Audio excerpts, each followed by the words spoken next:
Pam Cohen, welcome to the conversation today. Thanks so much for having me, John. It is a pleasure to be with you. Where are you joining us from today? I'm in Chicago, where it is bright and sunny. Good. It's bright and sunny here as well, south of Salt Lake City in Utah, though we just had snow again this past weekend. So even in May, we're getting snow, and I'm hoping that spring is here to stay. Oh, And I'm sure you get some of that mixed weather in Chicago as well. all the time. Yeah. Yesterday it was gray and rainy. Yeah, excellent. Well, thank you so much for sitting down with me. Today, we're going to be talking about measuring workforce sentiment from external sources and data sets to find patterns that impact business and reputation, which is really what your work is all about. As we get started, I wanted to share Pam's bio with everybody. Pam Cohen is Chief Product Officer of Aniline. Pam is a behavioral scientist with interests and experience and expertise in creating opportunities for social impact in corporations. She has a proven track record of driving transformative insights across diverse sectors using predictive analytics that link back to bottom line performance for organizations. With extensive experience spanning think tanks, leading consultancies, and corporate environments, her expertise is in qualitative research, survey methodologies, analytics, and predictive modeling. And I could go on with the bio, Pam. You've accomplished many wonderful things, but I'm going to pause there. Anything you would like to highlight by way of your background or personal context before we dive in further? Well, that was really great. Yeah, my work has really specialized in valuing intangibles, particularly Mm, for organizations, but things that don't appear on the bottom line. Reputation, brand, corporate social responsibility, leadership quality, culture, and social impact, and then linking those to bottom line performance, because that's really how you help executives understand what they should right. care about and what's going to have the biggest bang for their buck. Yeah, and I really appreciate that because we need more of that. I always talk about, for example, in social impact work, or corporate social responsibility, triple bottom line, whatever, however you want to frame up the work of corporations, on when there's this more kind of human side or the environmental side or whatever, there's a case to be made. There's a human case to be made for all of these things that in and of itself, I think is valuable. But to your point, we need to be able to communicate it and articulate it in a way that also demonstrates the clear bottom line business case for these initiatives as well, because they're both there. It's not an either or. We really do have the opportunity to strongly influence the overall success of the organization while also tapping into the motivations of our people because we're taking care of them, we're involved in issues they care about, etc. Yes, absolutely, absolutely. And when I've taught courses on this topic, it's always perplexing to students, for example, like in the area of sustainability. Why don't Yeah. companies care about this? Why don't they just act in the best interest of the environment, for example? But they also have a fiduciary responsibility. So if we can tie those things together, and again, caring for employees in particular, and how that hits the bottom line, and then people start to pay attention and make the differences they need to make. Yeah. And in fact, when I think about kind of broader social impact work within organizations, kind of the arc over the last few decades, like overall, there's been huge, in my opinion, huge improvements, huge movement. Like there's been lots of positive developments within the for-profit sector in terms of trying to be more responsible. But I guess it begs the question, why? Because the benefits to the environment, the benefits to people have been there all along. So what's the difference? And I think the biggest difference, honestly, has been our ability to really make a clear, compelling business case for all of these issues that over time more and more organizations see the value, they get on board. And while I would love for every organization, for every CEO, every leader to quote unquote, do the right thing from my perspective, just because it's the right thing to do. I'm a pragmatist and I understand that, if they can get a win out of it, they're going to be far more likely to support something or promote something in more meaningful, healthy, and sustainable ways when they have that kind of bottom line impact, not just the warm fuzzies, so to speak, of impacting people in a positive way. Right, that this is nice. And I'm dating myself here, but in the early 2000s, we used to still have arguments with CFOs, for example, of why intangibles mattered. Yeah, Because, and certainly unlike UK where they were doing triple bottom line reporting, we weren't doing anything. And yeah, then started to get it. And of course, in the dot-com era, we really started to notice that, where there were business plans, but they didn't necessarily link back to anything bottom line. People really started to notice that. yeah, absolutely. Okay, so let's talk more about measuring workforce sentiment, because this is something you spend a lot of time and energy doing on a variety of topics. Tell us a little bit about your general approach, and then we can zoom in and talk a little bit more specifically.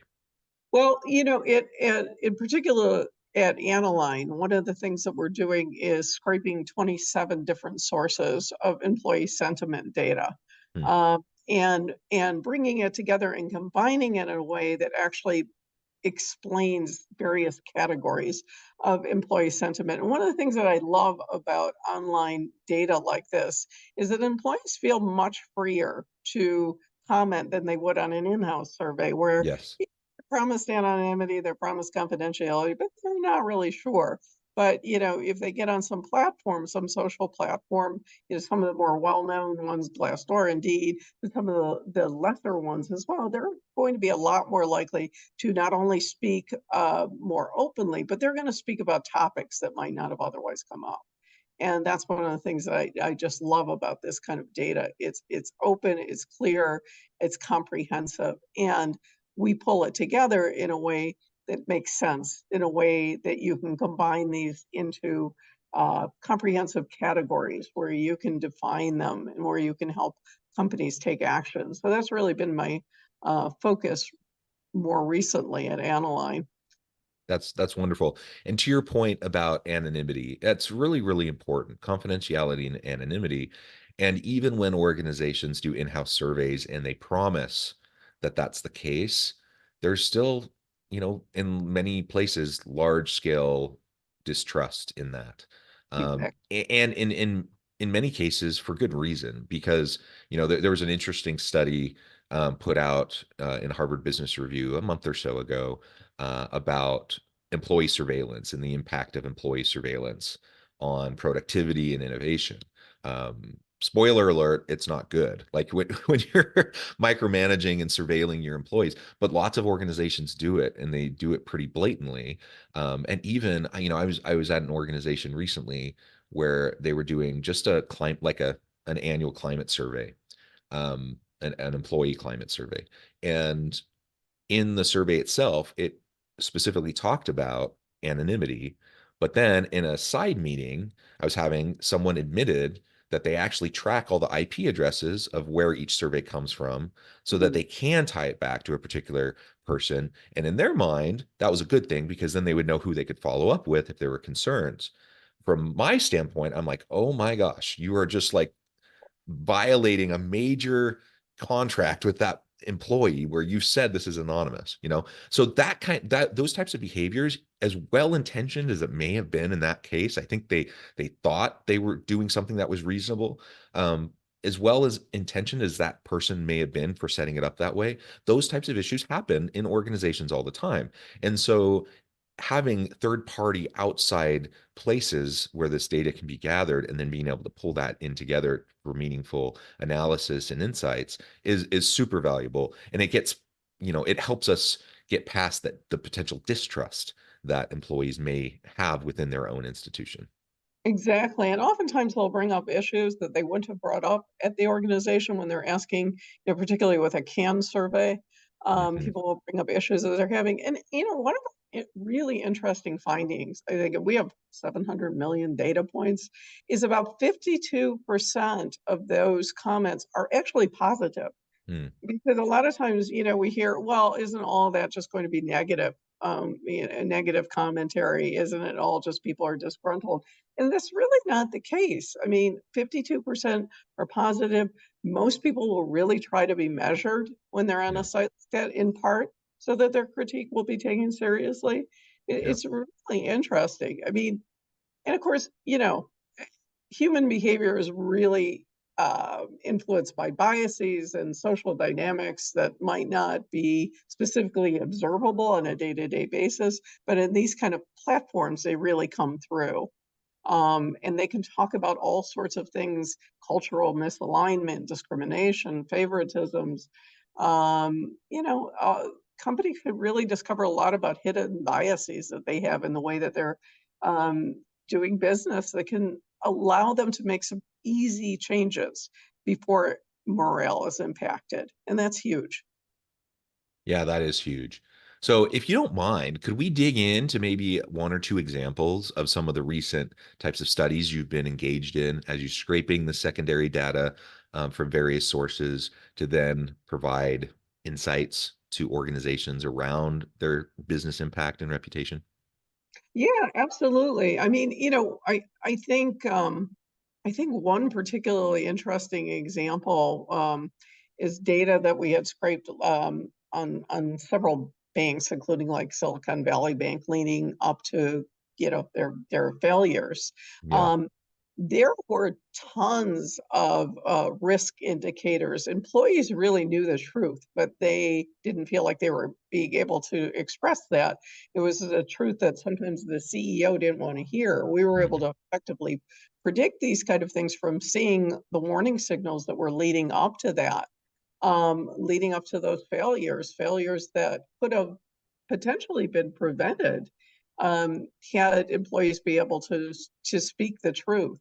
There's all sorts of trust issues that came into play, all sorts of fear that came into play, but again, all sorts of risk. Um, and that's a lot of what we do is identify risk. We identify culture, how culture drives performance, how culture drives risk, and we look at how to measure the elements of culture, so that so that CEOs could really effective. I'm sorry, I have a little social commentary going on in the background. Oh, I you're fine. apologize. You're fine. Um, but really, how do you break down culture in manageable ways so that employers really understand what they can do to make a big difference? We really run the gamut in what we're looking at in terms. We'll also look at things like predicting engagement and turnover trends. Employee sat and engagement are really directly tied to perceptions of fair treatment, of growth opportunities, of meaningful work. And when these perceptions decline, turnover and tensions rise. And of course, in this time of massive layoffs and things like that, that's really going to be critical. One of our big findings recently has been sometimes and stop me if I'm going too far, but one of the things that Sure. I thought was really interesting was with regard to layoffs. Oftentimes, trust is eroded. Sometimes you'll see loyalty will actually increase, but the problem is that it doesn't translate into productivity. We find that Mhm. loyalty may increase because employees are afraid that they're going to be next, so they're scrambling, they're working extra hard, they're working extra hours, but it doesn't necessarily translate into increased productivity. The trick is really coming back and helping employees to re-engage, to build trust again. So a lot of what we do when we're looking at this data is looking at factors of, what would you need to do? What can you possibly do to increase trust in an organization where it's been eroded? How can you reassure employees that there's going to be some changes? And by looking through this employee data, you can start to get a sense of what it would take. It's not just about verbal reassurances, it's about actions, it's about cultural shifts, it's about making changes to make the company more successful. And all of these things that are identified through the sort of data that um, we collect. It's really about anticipating and about addressing culture related risk that can adversely affect performance and ultimately reputation, and helping companies get to a more healthy, more adaptable workplace that supports long term success. Yeah, so I overall I would kind of put it into a few buckets. Correct me, if I'm wrong or if this resonates with you. But we have all this stuff related to employee experience. Then we have all of this stuff related to organizational branding and employer branding for employees, but also for potential future employees who might choose to work with that organization. And then we have customer experience and all of the things that go into the customer experience bucket. And I think each of those, there's all these distinct sentiments in each of those buckets that really drive all sorts of important outcomes for organizations. Certainly, attracting and retaining good people as employees and workers within the organization is of vital importance, but attracting and retaining customers and having good brand reputation and all of these things, and they start to build off of each other too. And because of the democratization of information, we have all these different places around the internet where people can share. It's not just people grumbling at the water cooler. It's like people posting all over the place about their experiences. And in many cases, it is negative. Sometimes it's positive. And being able to harness that and leverage that to make meaningful change within your organization is something I think any good leader would want to try to do. They often just don't know how to go about doing it, right? And so having organizations like yours that can help facilitate that is really, really key. Can you walk us through, without sharing any of your secret sauce, like walk us through some of the logistics, the process that you go through as you're trying to scrape and pull together this data and then make meaning out of it? Because something else I found is that in many organizations, they don't have a shortage of data. There's lots of data, but they don't know what to do with it. They don't know how to analyze it, and they don't know how to make decisions based off of it. So can you walk us through that a little bit? That's right. Yeah, absolutely. And you're definitely at the crux of it. Most of my work has been, with organizations where they've got tons of data in disparate parts of their organizations that have no idea how to pull it together. And what we're doing is really pulling it together, scraping these different sources, 27 different sources of data, um, pulling it together, normalizing it, basically finding categories for fit.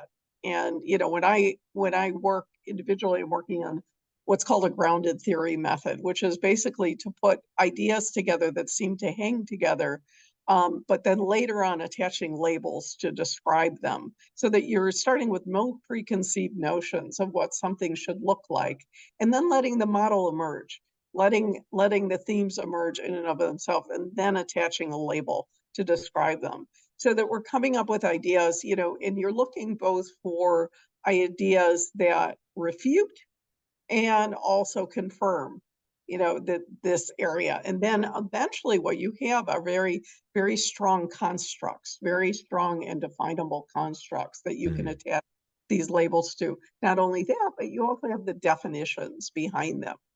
I talk about this constantly in companies. Like, you should never have to go back to do qualitative research to define what it was that you meant, initially.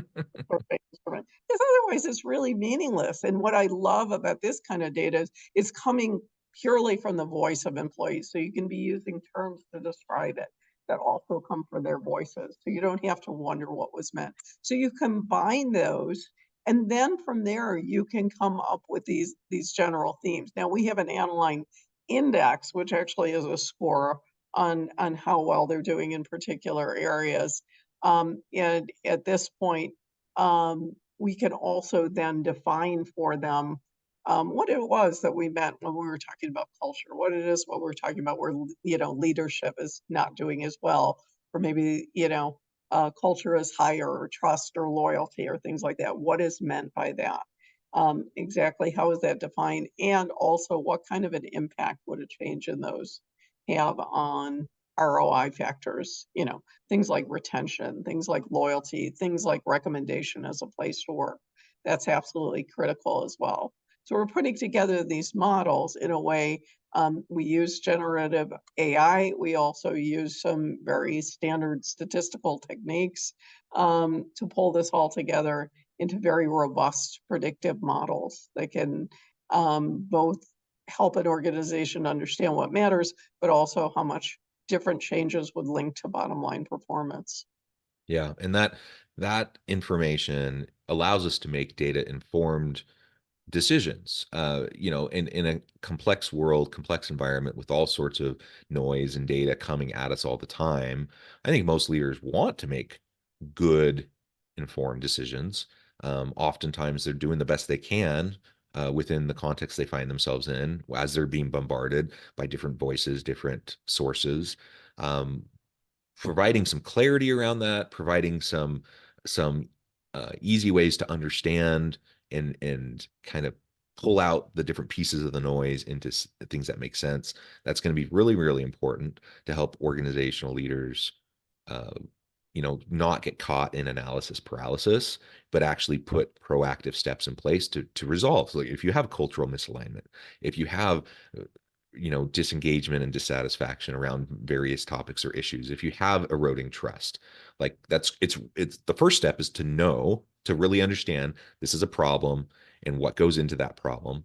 The next step then is, what do you do about it? How do you actually make some changes that can implement and influence this in a more positive direction so that we can have better bottom line outcomes uh, for our people and for our teams, the organization, and people just generally will be happier, and they'll be more engaged, and they'll do better stuff for the organization and for the customers.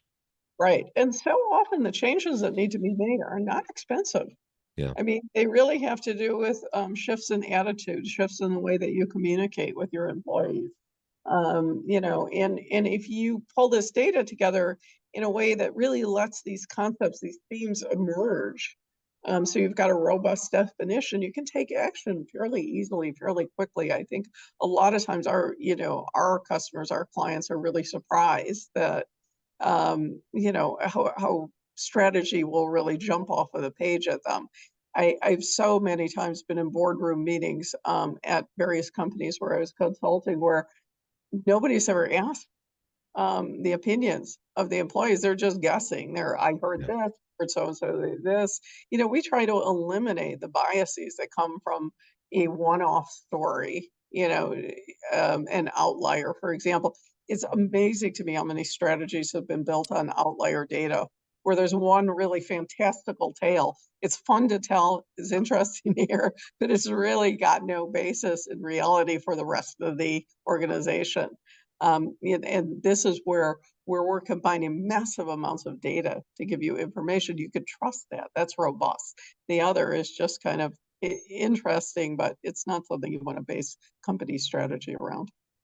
Either way, right? You talked about a positive example influencing strategy, but sometimes it's like the one-off negative examples that also disproportionately then influence policy, practice, procedure, the strategy of the organization, and that's equally as frankly dumb to do that. But why do we do that? Because we're human, because we take shortcuts, because we're bombarded by information, we're not sure how to do it differently. And so all of this creates an environment where we can have that baseline understanding. Because I do truly believe that the vast majority of leaders wake up in the morning wanting to do right by their people. They don't want to exploit and take advantage of people. They want people to be there, to be engaged, to be happy, to do good work, and they want to help facilitate that. They just don't know how to do it.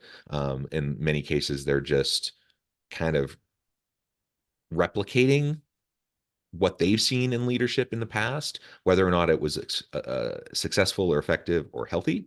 And so then you end up having the perpetuation of bad behaviors, regardless of intention. Like, set intention aside. I don't even really care what the intention of the leader is, because I'm assuming that usually their intention's probably good, but the actions speak louder than words and louder than intention. And so I want to see positive development, positive movement, positive improvement over time. And I think that's what most employees want. And they don't expect perfection. I don't expect perfection, but I do want to see, I want to see my leaders listening. I want them paying attention. I want them to do the best they can to make data informed decisions in meaningful ways. And I think most do have the intention to do that. They just need the tools to be able to do that more effectively. And that's something you're helping with. So that's wonderful. Yeah, absolutely agreed. And leaders are people too. I mean, they Yeah. have personalities, they're extroverts, they're introverts, and they're filtering everything through that lens. So, when they're reading data in the individual level, they're not necessarily making sense of it in a way that they can act on. So if you can bring it together for them with a comprehensive report, if you can let them know, this is the way to think about it, and here's a strategy you can use, then it really starts to have that aha moment. It really makes sense. I always tell clients, about 80% of what we get you, what we tell you, you'd say, oh yeah, that makes sense. I get Yeah. it. Kind of doing that extra 20% that really gives you that aha that links back to the ROI. That's a big deal. Yeah, absolutely. I often say it's most of this stuff isn't rocket science, but it's also not easy. It's hard because it takes intentionality, it takes consistency, and regular attention towards these things over an extended period of time. And that's hard. The aha moments will come, but largely most of the types of stuff that your research finds is stuff that people are like, oh, that makes sense. Yeah, we should do that. um, Exactly. and it's just a great having the data to really back it up, so that again we're not just making assumptions, or we're not just thinking, or we're not just following the latest trend or whatever, but we're actually doing things in a meaningful way. Well, Pam, this has just been a really great conversation. I note the time. I need to let you go here in just a minute. But before we wrap things up, I wanted to give you a chance to share with the audience how they can connect with you, find out more about your work, your team, and then give us the final word on the topic for today. Yeah, absolutely. For more information, you can go to the Aniline website at aniline .io.com. All of any of those will lead you to us, and they can contact me at my email address, which is pam.cohen@aniline.io. We'd be happy to have further conversations with you. And any other information, it can also connect on LinkedIn as well. Wonderful. Any final word you want to share before we close? No, I've just really enjoyed the conversation with you, and I appreciate people getting the understanding that employee sentiment data really, really matters, and bringing it together in a way that's comprehensive and also gives scores and impacts and links back to bottom line is really what's going to make a difference for organizations. Yeah, well said. Pam, thank you so much. It's been a real pleasure. I encourage the audience to reach out, get connected, find out more about what Pam and her team can do for you. And as always, I hope everyone can stay healthy and safe, that you can find meaning and purpose at work each and every day.